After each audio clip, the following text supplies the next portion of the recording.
across the fireplace. It began to drag itself across the stone floor toward him. He heard another clatter, another thump. Down this chimney had fallen a waist, a pair of legs and some feet.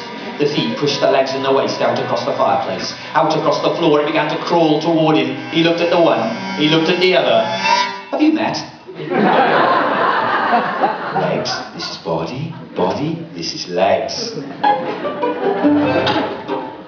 Down the chimneys fell heads now that rolled across the floor, hands that scampered across the floor, making patterns in the dust, torsos that hopped across the floor. And the boy sat on one side of the fire and looked up at this great grey, squirming, thrashing heap of flesh, eyes going round and round in their sockets. He said, "You've got too many legs and too many heads."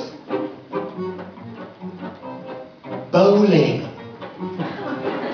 So he picked up the legs.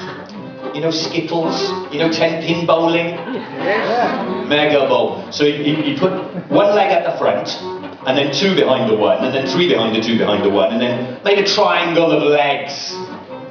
They tried to fight back, but all they could do was bend at the knee. Hey, Ed, you can be my ball.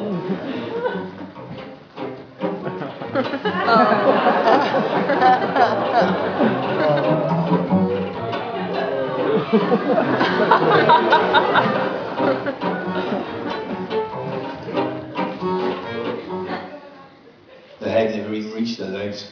It wobbled a bit and fell in the dust. You're the wrong shape. You're all knobbly. I got a chisel.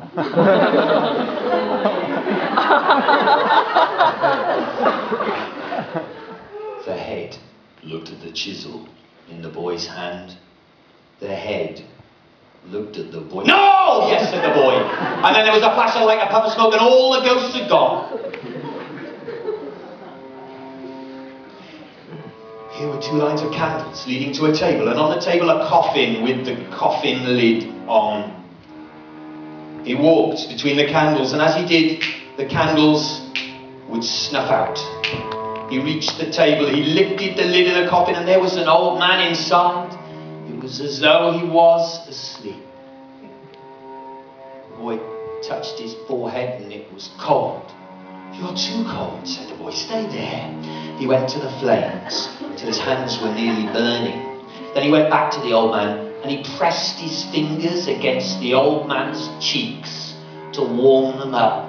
And the old man's skin came off on his fingers like wet tissue paper. "Oh, I'm sorry, I've spoiled your face." Picked up the body and carried it over to the bed. "I have an idea, my friend." He placed the body into the bed and jumped in next to it. He pulled the sheets over them both. He rubbed the arms and legs. They weren't cold now. They were warm. They weren't warm now. They were hot, burning the boy's hand.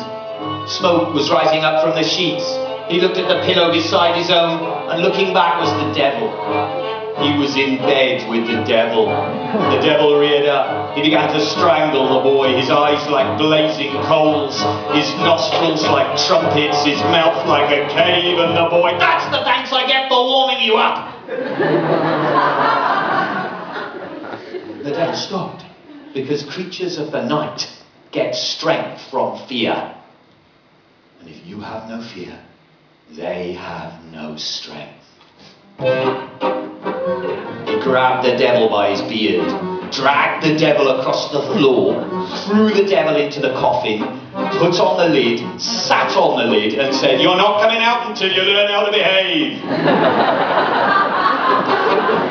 At first, the devil was punching the underside of the coffin lid, and the boy was bouncing up and down. But then the punching became a knocking, the knocking became a tapping, the tapping became a scratching, and then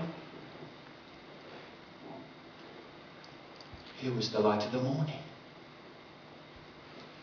And here was the princess coming through the door. Did you learn what fear is? No. Guess what got in here? He lifted the lid and found inside